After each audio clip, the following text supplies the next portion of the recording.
Hey, internet traveler, you just landed in the right place. If this is your first time here, consider subscribing. It's free, painless, and mildly magical. And don't keep the fun to yourself. Share the video with someone who could use a little joy. Tell me where you're watching from, city, country, or secret lair. I read every comment like a favorite book. Now let the fun begin. At precisely 11:47 p.m., the baby monitor emitted a low buzz. But it wasn't the sound of Riley crying that filtered through. It was the unmistakable sound of my wife moaning someone else's name. I went rigid in my chair, sitting alone in the cramped apartment above Lena's house, staring at the monitor like it had just detonated the last illusion I'd been clinging to. The green light blinked steadily, indifferent, while noises from Riley's bedroom filled the space, noises that clearly had nothing to do with our daughter. Oh God, Reed, harder. My hand trembled as I reached toward the volume dial. Part of me wanted to kill the sound, to act like I hadn't heard what I just did. But another part, the one trained by 3 tours overseas, needed to listen to every second. I'd been staying above the garage for 8 weeks, ever since Lena had told me to leave. We need some distance, she'd said, for Riley's well-being. Now I understood what kind of distance she had in mind. The audio kept coming, steady, relentless. I turned to my laptop and launched the home security feed I'd set up not long ago.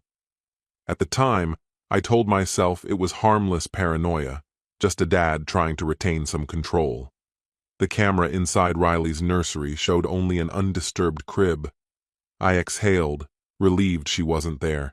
I flipped over to the hallway feed and caught sight of movement heading into the master bedroom, my old room, our room. I switched to the outside camera and spotted a silver BMW parked in the driveway. Plates from Virginia, RMX 4471.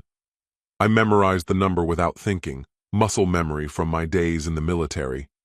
That was incredible, Lena's voice drifted through the monitor. David could never... A burst of static cut her off. I kept staring at that blinking LED, my mind racing. 2 months she'd spent crying over our shattered marriage. 2 months of convincing me that I was the one who'd broken everything. Then my phone buzzed. A text from Lena. Riley's at Mom's tonight. Don't come over. The timestamp showed it had been sent 20 minutes earlier. This had been premeditated. It didn't take long to track down Reed Mathers. Using the car's registration and a list of Lena's professional contacts on LinkedIn, I had a name in under an hour. Divorced. Financial consultant. He'd worked with Lena's agency on several projects over the past year. A full year. While I was doing everything I could to salvage what we had, she had been quietly preparing to burn it down. The week after, I overhauled my surveillance setup. For once, my military background in electronics wasn't just for fixing broken toys. I planted audio bugs inside picture frames, hid motion-activated recorders behind wall outlets, and installed tiny cameras no larger than shirt buttons. Lena never noticed a thing. To her, I was still the same predictable David, dependable, harmless, the fixer, the one who always played nice. But the recordings revealed the truth behind every lie. He has no clue, Lena told Reed during one of their private conversations, still shuffling around over the garage like some obedient pet. When do we go through with it? Reed asked her. Soon. I've been documenting his mood swings and drinking patterns. Nina's convinced he's on the verge of a breakdown. Nina. My sister-in-law, Lena's own sister. She was helping them spin a story against me. What about custody? Reed wanted to know.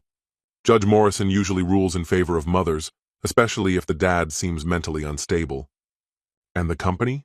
Once I have full custody, I can pressure him into giving up his 49% share. He won't risk losing Riley completely. She was talking about cross-tech solutions, the business I'd built after my discharge, my new mission after the uniform, my second legacy after my daughter. Brilliant, Reed said, though we may have to speed things up. Why? There's talk about a psych assessment. If we can get him committed for evaluation, it's over. And how do you expect to manage that? I know someone, Lena said. Someone who can help, chemically.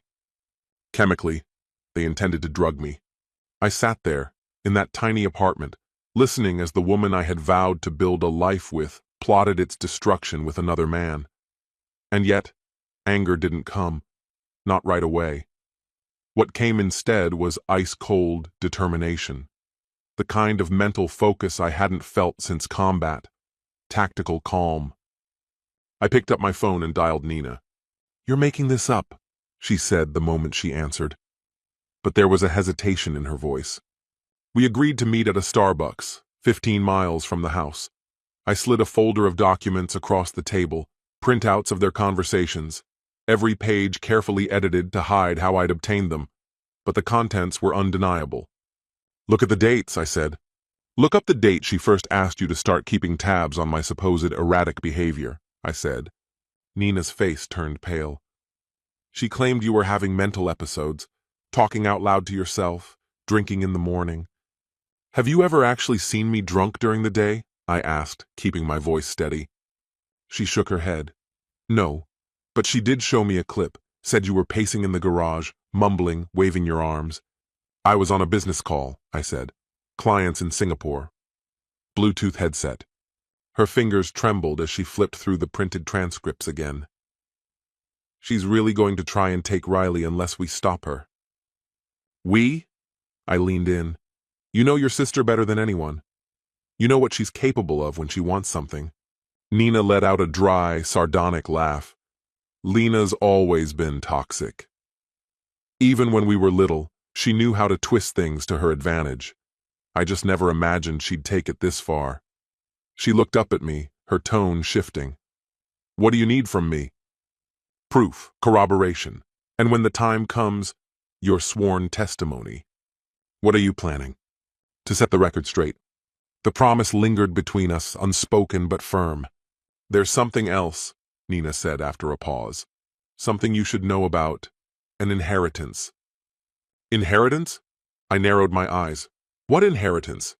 "She's been spreading a story, to her attorney, to a few of her friends, that you're expecting a large payout from your aunt's estate, around 200,000. She says that's why she has to get sole custody, so she can protect Riley's financial future." I slowly shook my head. "Aunt Helen passed away broke. Her estate barely covered the funeral expenses." "That's the truth." Nina's jaw tightened. "She's constructing a narrative, painting you as the unstable ex-soldier who suddenly came into money and can't be trusted to raise a child. But there is no inheritance. She's gambling on you not being able to prove that. Probate's slow. Financial documents get sealed. Wills can be contested. Lots of ways to muddy the truth in court." I could feel the trap tightening around me. Each lie Lena told carefully added weight to a story designed to make me look unstable or unfit. "Help me," I said softly. Nina reached out across the table and gripped my hand. "Just tell me what you need." The following Thursday, Lena invited me to dinner. She said it was for Riley's sake, that we should show her that her parents could still get along. I accepted with a polite smile, wearing the mask of a man hoping to salvage some remnant of family harmony. The house hadn't changed. Wedding photos still hung above the fireplace. Riley's colorful drawings were stuck to the fridge with butterfly magnets. The illusion of a happy home, perfectly staged. "You're looking good," Lena said as she set a bowl of pasta on the table. "Well rested." "The garage apartment's quiet," I replied. "Plenty of time to think." "Thinking about us?" "Thinking about everything." She uncorked a bottle of red wine, one I instantly recognized. It was the same label we'd shared on our anniversary 2 years ago. Was it a sentimental gesture, or part of her strategy? "I've been thinking too," she said, pouring us each a glass. "About what we want. About what's right for Riley." "And what do you think that is?" I asked. "Stability? Safety? A clean break?" I took the glass in hand but didn't drink. Instead, I watched her closely, her tone, her eyes, the deliberate softness. This was Lena playing her part. "I want that too," I said, raising the glass slightly. She watched intently as I brought it toward my lips, but just before sipping, I hesitated. "Actually, I probably shouldn't. I've been taking something for anxiety." Her smile flickered. Was that annoyance or concern? "Oh, what kind of medication?" "Lorazepam." My doctor prescribed it after we filed for divorce. It was a lie, but a believable one. Divorced men on anxiety meds weren't exactly rare. Just one sip won't hurt, she said with a casual smile. I really shouldn't combine the two, Lena. Her voice edged sharper. One sip won't do anything. I paused, then raised the glass again. I let a single drop touch my tongue, but I didn't swallow. I mimed the act, then set the glass down where she could see it. There, that better? She smiled again, and for the first time in a long while it almost felt genuine. We ate quietly while Riley played with her toys in the next room. We made small talk about the weather, work, Riley's preschool. But I kept noticing Lena glancing at the clock. Again and again. By 9 p.m., I was supposed to be sluggish, slurring my speech, drifting in and out of the conversation. Instead, I excused myself to use the restroom, and as I passed through the kitchen, I discreetly lifted the wine glass into my hand. Everything all right? Lena's voice carried from behind me. Yeah, I replied, masking the exhaustion. Just feeling wiped out. Gonna head back upstairs. I gave Riley a goodnight kiss, then offered Lena a quick, obligatory hug at the doorway. Her body was tense, like she was bracing for some kind of impact. Sleep tight, she said softly. Oh, I plan to. Back in the apartment above the garage, I carefully slipped the wine glass into a plastic evidence bag. Then I dialed the number Nina had passed along. Halloran, retired PI, still plugged into the right people in forensics. I need a quiet analysis done, I told him. What kind of item are we talking about? A glass of wine, might be drugged. Bring it by tomorrow, he said. Cash only. And kid, if this is what I think it is, things are going to escalate. Fast. I'm already there, I said. And I meant it. Ever since I heard Reed's voice over the baby monitor, I'd been ready for this storm. 3 days later, the lab results landed. Rohypnol, enough to knock a grown man out for hours. I stared at the paper, my hands steady for the first time in what felt like ages. This wasn't just suspicion anymore. It was proof. The opening blow in what would be their downfall. I spotted Reed outside his office building later that week, striding toward his BMW with his briefcase swinging casually at his side. He looked polished, smug, completely unaware that his well-crafted little kingdom was about to collapse. Reed Mathers, I called. He turned abruptly, startled. Do I know you? I held up a photograph. Lena caught by my telephoto lens, leaving his apartment. The blood drained from his face. What do you want? Just to talk. About what, exactly? My wife. My child. And that little psychiatric setup you've been engineering. He glanced around the near-empty lot, only the overhead security cameras keeping watch. You're confused, he said. None of that makes sense. Rohypnol in my drink. Falsified reports about my mental health. A bogus trust fund. Shall I continue? You're hallucinating. That's the story, right? Make me out to be unstable so Lena wins custody, and the two of you gain access to my business. He shifted uneasily. The bravado slipped. Whatever you think you've uncovered? Oh, I've uncovered it. The only thing left is deciding how this plays out. He stepped in closer, trying to tower over me. You should walk away while you still can. Move on. Lena's not coming back. She's yours now? She's with someone who sees her value. She doesn't need a washed-up vet living in a garage. The jab was deliberate. I felt that old instinct kick in, what kept me alive in combat zones. Something inside me clicked. Say that again. He caught the change in my tone, realized too late what it meant. You're a mess, he sneered. Lena told me everything. Your nightmares, the drinking, how you zone out in the middle of conversations, your damaged goods. Everybody sees it. I smiled. The kind of smile I wore when staring down enemies in the desert. Repeat it. You heard me. He swung first, a sloppy, desperate punch. I sidestepped, letting his momentum carry him forward, then grabbed his wrist and dropped him onto the asphalt.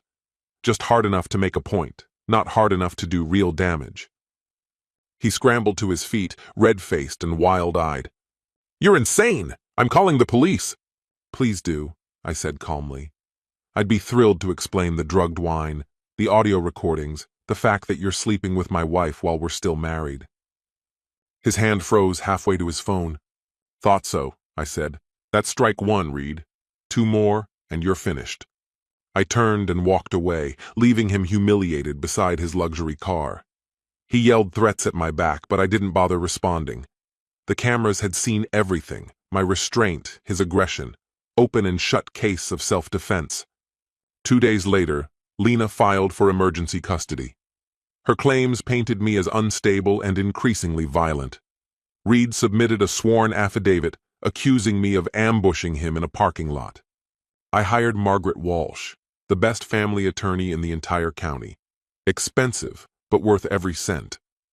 "They're wasting no time," she said, flipping through the emergency custody petition. "Hearing's already scheduled for next week." "They're accusing you of being a danger to your daughter," she said quietly. I leaned forward. "On what grounds?" She slid a folder across the desk. Inside were written statements, Nina's among them. "Your sister-in-law claims you've been acting erratically." Then she handed over a photo. It showed me at the window of my garage apartment, caught mid-motion, mouth slightly open as if speaking to no one.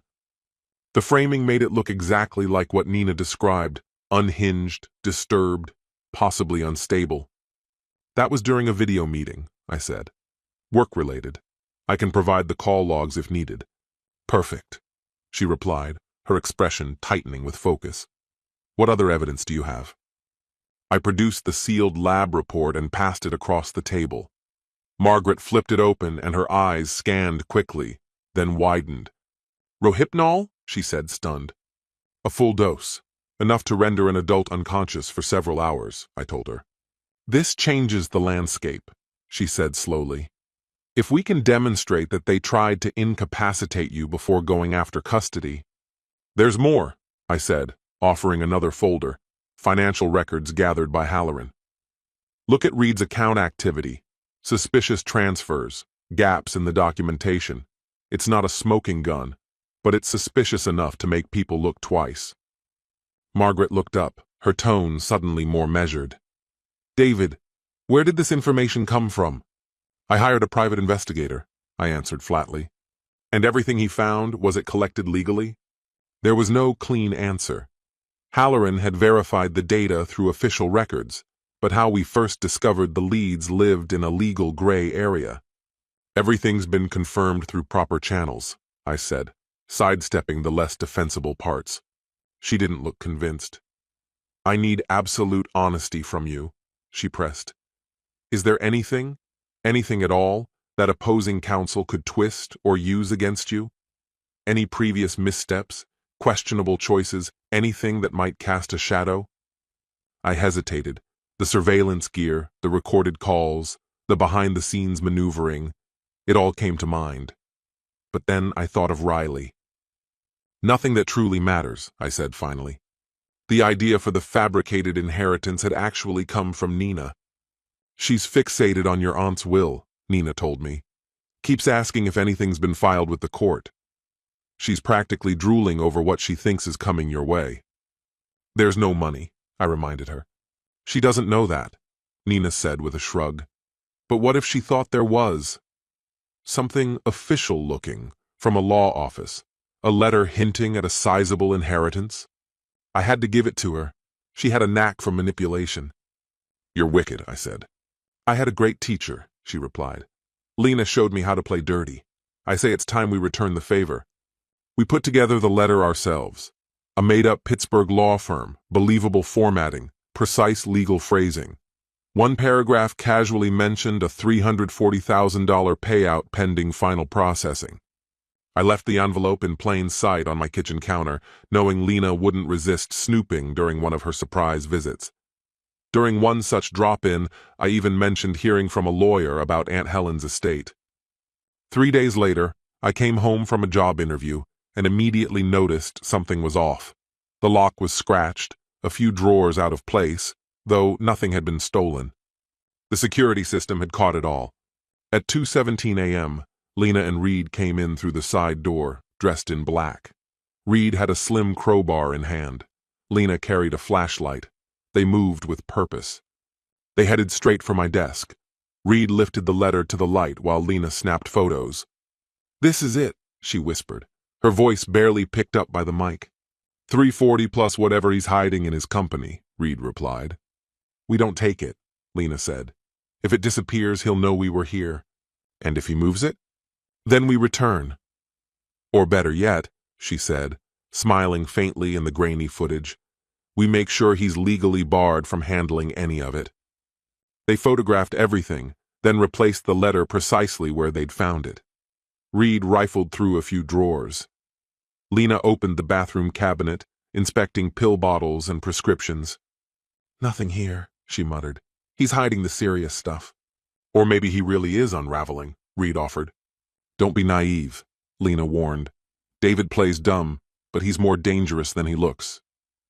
At 2:44 a.m., they exited the house the way they'd come, resetting every detail, except for the one they didn't see coming. The infrared cameras, the motion sensors, the silent alarms. I had them cornered, caught red-handed on charges of unlawful entry, burglary, and conspiracy. Every piece of evidence aligned perfectly.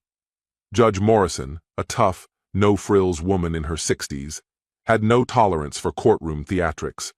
She remained expressionless as Lena's attorney painted their version of the story: an unhinged former soldier, a supposedly violent altercation, and alarming conduct supposedly confirmed by family members. Then Margaret Walsh rose on our side of the aisle. "Your Honor," she began, "we intend to show that Mrs. Cross has engaged in a deliberate campaign of deceit and manipulation, designed to destroy my client's credibility and secure access to assets that legally aren't hers." Lena's lawyer objected immediately, but Judge Morrison appeared intrigued. She gestured for Margaret to continue. First, Margaret presented the toxicology report. Mrs. Cross attempted to sedate Mr. Cross with Rohypnol, an incapacitating substance, during what she later described as an attempt at reconciliation. The color drained from Lena's face. From the gallery, Reed fidgeted nervously, clearly rattled. Next came the video footage. The courtroom monitor came to life, revealing Lena and Reed breaking into my home well past midnight. Their hushed conversation, centered on my supposed inheritance, echoed across the silent room. Margaret didn't miss a beat. "Your Honor," she said, "there is no inheritance. Mr. Cross's aunt died leaving behind only debts. This letter," she held it up for the court to see, "was a fabricated decoy to expose Mrs. Cross's true intentions." Judge Morrison leaned in, her brows raised in surprise. "You're saying this inheritance was completely fake?" "Correct," Margaret replied. "Mrs. Cross and Mr. Mathers illegally entered my client's residence in search of documents that simply do not exist." The third exhibit focused on Reed Mathers's financial dealings: strange account activity, suspicious transfers, and a suspicious pattern of bookkeeping. Halloran's investigation had revealed strong indicators of organized embezzlement. Margaret continued, "The district attorney has confirmed that Mr. Mathers is under active investigation by the state licensing board for potential financial misconduct. This custody petition is nothing more than an attempt to access legitimate assets before criminal charges are filed." Lena suddenly jumped to her feet. "That's a lie! None of this is real!" Judge Morrison's voice cut through the room like a blade. "Mrs. Cross, sit down. He's distorting everything. David's mentally unstable. He needs help." "I said sit down." Lena turned, panicked, scanning the courtroom as if searching for a lifeline. Her carefully crafted narrative was falling apart in real time. Reed avoided looking at anyone, eyes glued to the floor, already seeming to calculate his potential sentence. "This is insanity!" Lena shouted. "He's been stalking me, secretly recording everything. He's dangerous." "If you interrupt again," the judge said icily, "I will hold you in contempt." Then Margaret brought out her final piece of evidence: sworn statements from 3 of Reed's past clients, each describing strange and unexplained irregularities in their financial records. These issues stretched back to long before his entanglement with Lena, suggesting a consistent pattern of fraud. Judge Morrison called for a recess. When proceedings resumed, her decision was immediate and firm. Based on the evidence, she said, I find no credible threat posed by Mr. Cross toward the minor child.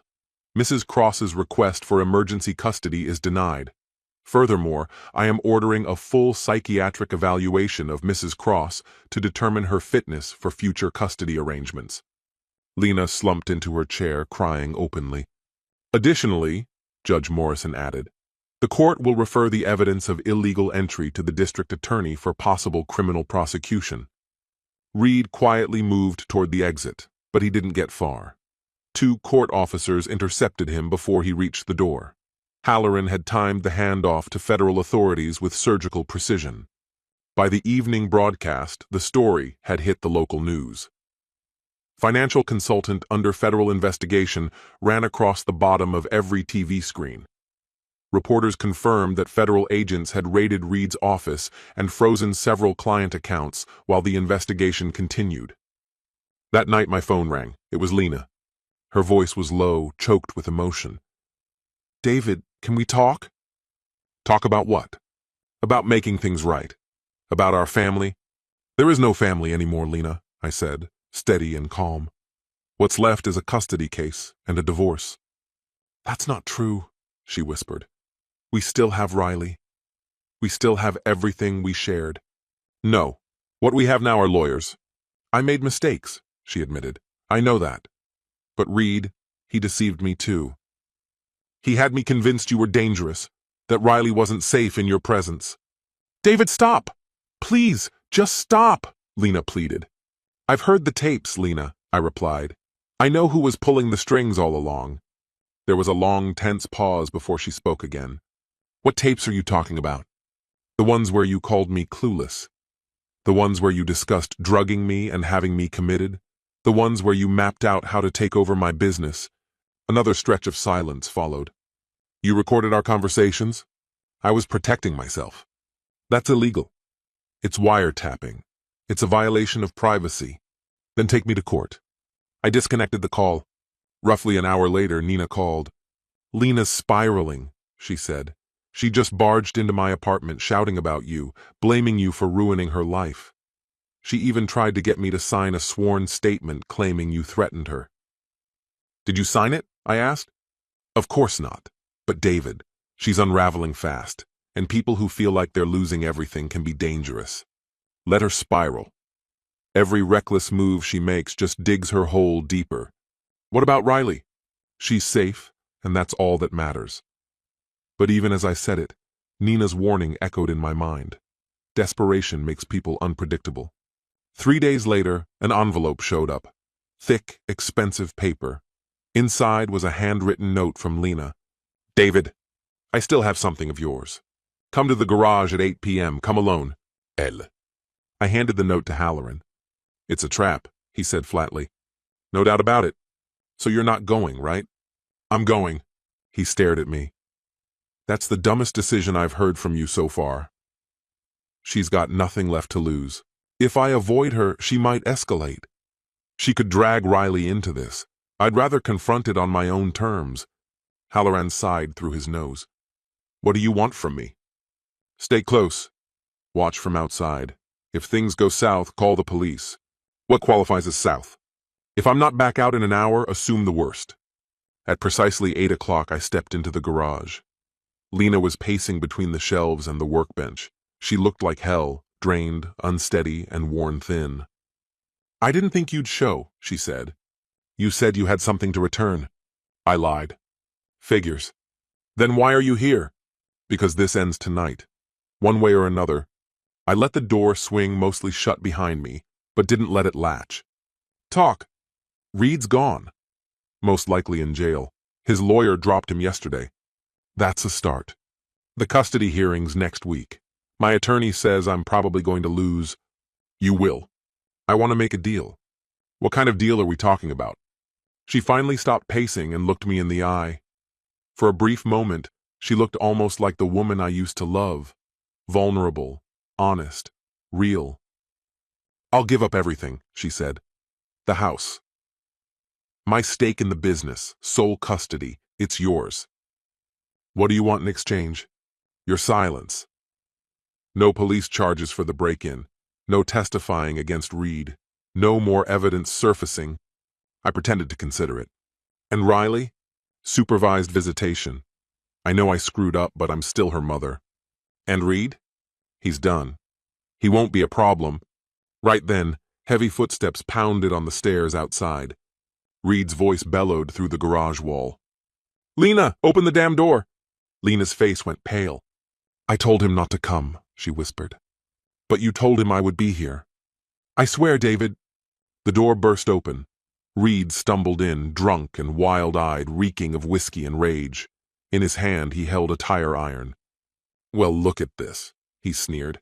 "The happy couple. Plotting behind my back?" "Reed, put that down," Lena said, her voice shaking. "Shut your mouth, you backstabbing liar." Then he turned to me. "And you smug bastard, think you're better than me?" "I think I'm smarter. That's clear." He swung the tire iron. I ducked, just missed me.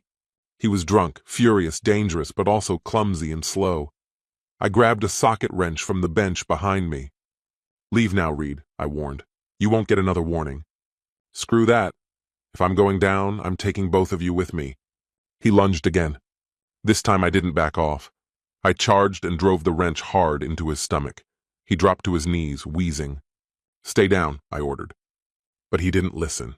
He was too far gone. He staggered to his feet again, raising the tire iron overhead. I didn't wait. I swung harder this time. He collapsed in a heap. Lena let out a scream. "Oh my God, is he dead?" I crouched to check his pulse. It was strong. "He's unconscious, but he'll live." "We have to call an ambulance." "We need to contact the authorities," I said firmly. "There's a difference between calling the police and handling this ourselves," Lena replied, eyes fixed on Reed's limp body. Then she turned to me, her features shifting, panic giving way to a cooler, more calculated calm. "David," she said softly, "there's something you need to know." "What is it?" "I'm pregnant." Her words hit me like a sucker punch. "Pregnant? With whose child?" I asked, though I already sensed that no answer would bring peace. "It's yours," she whispered. "From that night 3 months ago, when we tried to fix things, before I found out about Reed, before everything fell apart.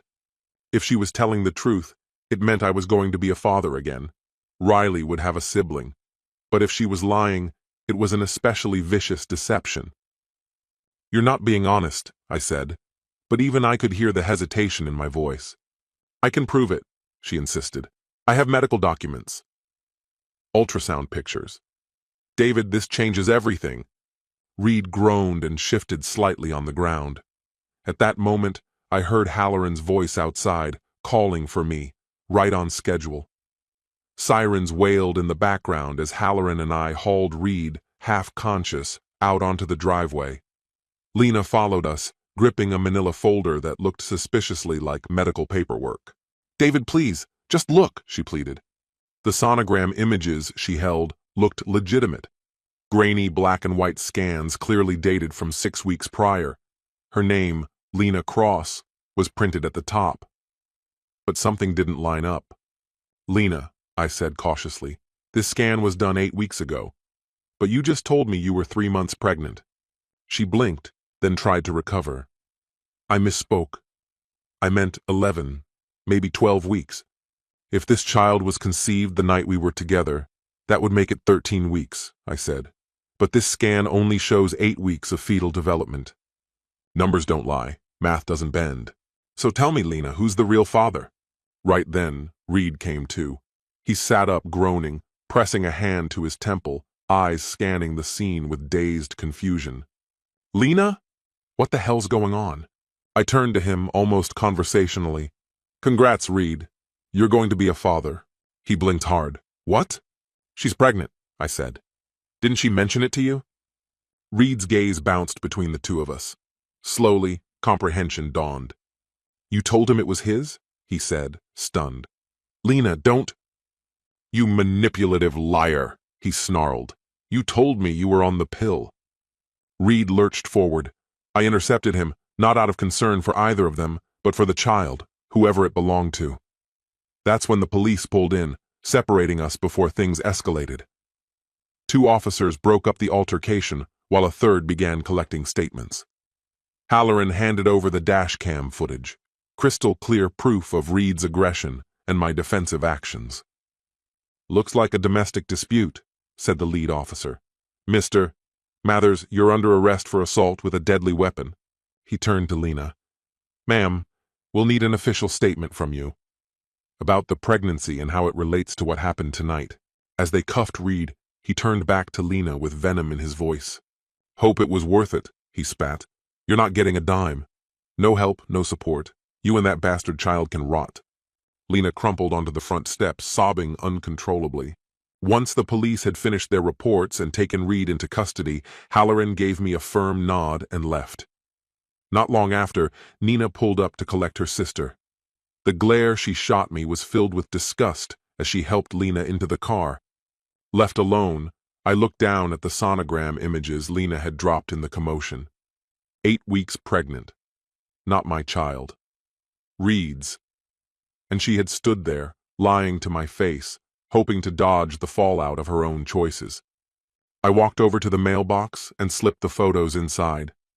Tomorrow, I'd forward them to Reed's lawyer. Let him figure out whether pursuing child support from a prison cell was worth the trouble.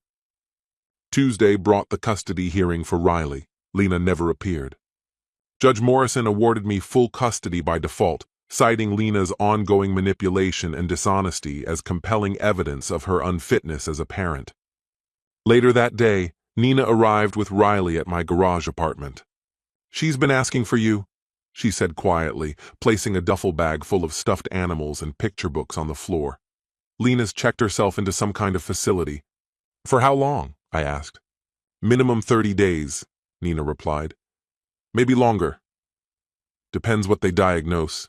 My guess? Personality disorders. Plural." In the weeks following Reed's arrest, Lena had begun to unravel completely. Riley rushed toward me and wrapped her little arms tightly around my legs, clinging like ivy to a tree. "Daddy, are you coming back to live with us now?" she asked, her voice full of hope. I scooped her up into my arms, inhaling the sweet scent of her strawberry shampoo. This child, my daughter, my responsibility, my reason for everything. "We're going to find a new place to live, sweetheart. Just the two of us," I told her. She looked up at me. "What about Mommy?" "Mommy's not feeling well," I explained. "She needs time to get better." "Will she?" I glanced over at Nina. She offered nothing but a helpless shrug.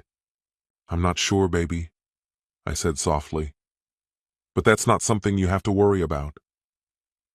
I'm here now. We spent the remainder of the afternoon packing Riley's belongings. Her clothes, her stuffed animals, her bedtime books. All the small pieces of a young life disrupted by adult decisions and broken promises.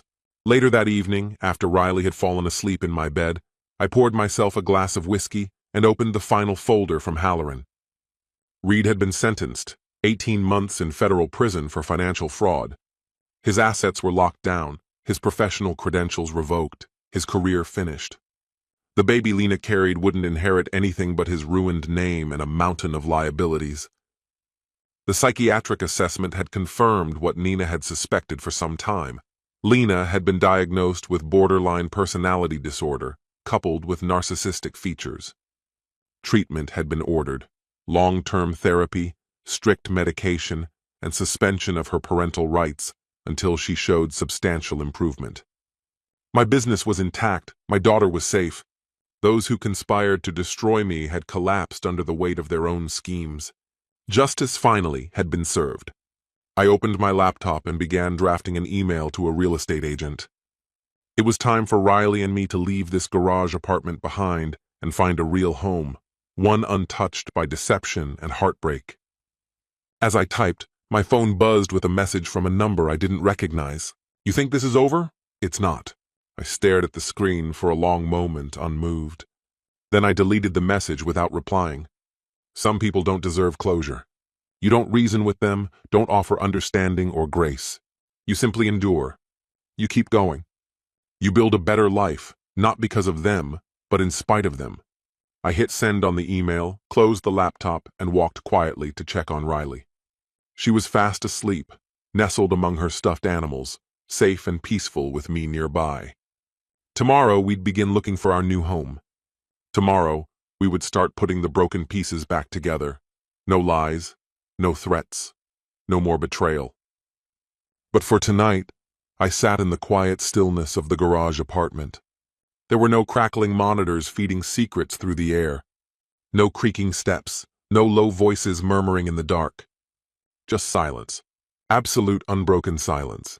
Reed had said one true thing. I had made it through. But it wasn't a victory. It didn't feel like winning. It was survival, raw and hard-earned. I dumped the whiskey down the drain, turned off the lights, and lay beside my daughter. And the next morning, we packed what was ours and walked away from that place for the last time. The noise at last was gone.